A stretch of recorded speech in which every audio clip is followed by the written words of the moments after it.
lumayo.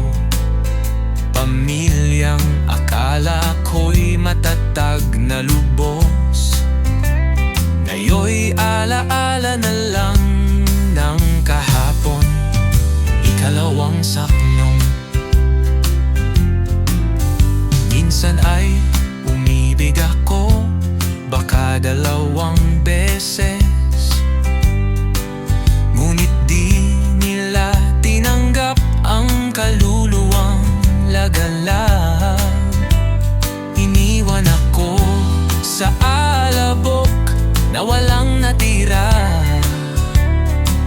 kundi pusong basag at landas na malaya. Ang Diyos at lupa'y hindi nagsisinungaling,